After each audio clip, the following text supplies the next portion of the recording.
100 रोटी वाला ससुराल। सुनो जी, मुझे तो शीतल की बड़ी फिक्र रहती है। उसका ध्यान तो बस घर के बाहर दोस्तों के साथ घूमने फिरने में ही रहता है। उसे कुछ बोलो तो एक नहीं सुनती। मैं तो कहती हूँ इसकी जल्दी शादी वादी करवा दो, वरना लड़की हाथ से निकल जाएगी। तुमसे ज़्यादा चिंता है मुझे शीतल की शादी की। कल ही वो रामपुर वाले मौसा जी को फ़ोन भी किया था। बता रहे थे एक लड़का है नज़र में, उनका अपना घर है और लड़का भी अच्छा है।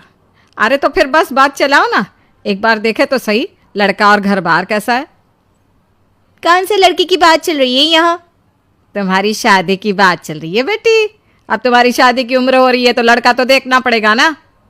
उफ़ो, मुझे अभी नहीं करनी शादी वादी। ये तो मेरे खेलने कूदने के दिन है।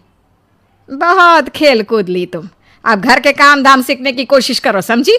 ससुराल जाकर हमारी नाक मत कटवा देना। सब्जी काटनी तो आती नहीं इसको, तो नाक ही कटवाएगी। अरे मैं इसे शादी तक अच्छे से सब सिखा दूंगी। आप तो बस उस लड़के से इसकी शादी की बात चलवाओ। कुछ दिनों बाद कुणाल और उसकी माँ शीतल को देखने घर आते हैं। कुणाल दिखने में बड़ा ही स्मार्ट होता है। शीतल तो उसे देखती ही रह जाती है। देखो जी, हमारी कोई डिमांड तो है नहीं, बस हम चाहते हैं कि लड़की घरेलू हो, घर के सारे कामकाज संभाल ले। अब आपके परिवार में तो बस 3 ही लोग हैं, पर हमारा तो खूब भरा पूरा परिवार है। बाकी हमें लड़की के घूमने फिरने दोस्तों से मिलने से कोई दिक्कत नहीं है। घर का काम करने के बाद जो चाहे सो करे। अरे वाह, ये तो इतने बढ़िया लोग हैं। लड़का भी इतना स्मार्ट है और ऊपर से इन्हें मेरे घूमने फिरने से भी कोई दिक्कत नहीं है। हे भगवान, तूने तो बिना मांगे ही मुझे सब दे दिया। बताओ जी, और क्या चाहिए हमें? हमारी तरफ से तो रिश्ता पक्का है जी। बस फिर तो हंसी खुशी शीतल और कुणाल की शादी हो जाती है। शीतल मन ही मन बड़ी खुश होती है और उसी खुशी के साथ वो अपने ससुराल में कदम रखती है। आओ बहू, तुम्हारा अपने ससुराल में स्वागत है। ये मिलो अपने परिवार से। ये तुम्हारे ससुर जी, तुम्हारी ननद सुनीता और गीता, सुनीता के पति राजेश और उनके 2 बच्चे राजू और चिंटू। ये ना हमारे साथ यहीं रहते हैं। ये तुम्हारी दादी सास है और बाकी लोग अभी बाहर गए हुए हैं। इतने सारे लोग, ये सब यहीं रहते हैं इस घर में? अरे अभी तो मेरे देवर देवरानी और उनके 3 बच्चे यहाँ नहीं है। उसके मायके में भी शादी थी ना, तो बस वहीं गई है, कल तक आ जाएंगे। हे भगवान, ये घर है या धर्मशाला? ये सब एक साथ इस घर में कैसे रहते हैं? मुझे तो पता ही नहीं था इनका इतना बड़ा परिवार है। अब समझी कि कोई डिमांड क्यों नहीं की इन्होंने। ये सब चाल चले मेरे साथ। अरे बहू, खड़े खड़े क्या सोच रही हो? चलो अपने कमरे में जाकर आराम करो। जी माँ जी। अगले दिन शीतल का ससुराल में पहला दिन होता है। शीतल रसोई में जाकर सबके लिए खीर बनाने लगती है। तभी उसकी ननद सुनीता आती है। अरे वाह भाभी, आज क्या बना रही हो?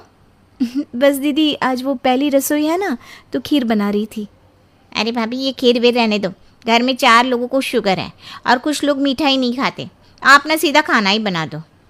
क्या फ़र्क पड़ता है, मीठा बने या नमकीन, बस बहू के हाथ की पहली रसोई होनी चाहिए ना। जी दीदी, तो फिर मैं खाना ही बना देती हूँ। आप बता दो खाने में क्या बनेगा? बस सिंपल सी कोई सब्जी बना दो, जैसे आलू गोभी या आलू मटर, और उसके साथ रोटियां सेक दो। हमारे परिवार में अब तुम्हें मिलाकर पूरे 20 लोग हो गए हैं। 15 बड़े और 5 बच्चे। बड़ों की 6 और बच्चों की 2 के हिसाब से रोटी बना देना। चलो मैं चलती हूँ, सब देख लेना। हाँ, बड़ों की 6 रोटी मतलब कि 15 लोगों की 90 रोटियाँ, और बच्चों की 2 रोटी मतलब 5 बच्चों की 10 रोटियाँ। 90 और 10 मतलब कुल मिलाकर 100 रोटियाँ। हाय, मैं तो मर गई। 100 रोटी अकेले कैसे बनाऊंगी? माँ, ये तुमने मेरी शादी कहाँ कर दी? शादी से पहले तो मैंने कभी 4 रोटी से ज़्यादा नहीं बनाई। शीतल एक बड़ी सी परात में 100 लोगों के हिसाब से आटा निकालती है और उसे गूंथना शुरू करती है। आटा गूंथते गूंथते शीतल के पसीने छूट जाते हैं। उसके बाद बारी आती है रोटी बनाने की। शीतल एक एक करके रोटी बनाना शुरू करती है और 10 रोटी बनाते ही अपनी कमर पकड़ लेती है। हाय, मैं मर गई। मेरी कमर टूट गई खड़े खड़े, और ऊपर से इतनी गर्मी। मैं 100 रोटियाँ कैसे बनाऊंगी? अरे भाभी, सब बाहर रोटियों का इंतजार कर रहे हैं, ज़रा जल्दी जल्दी रोटी सेक दो।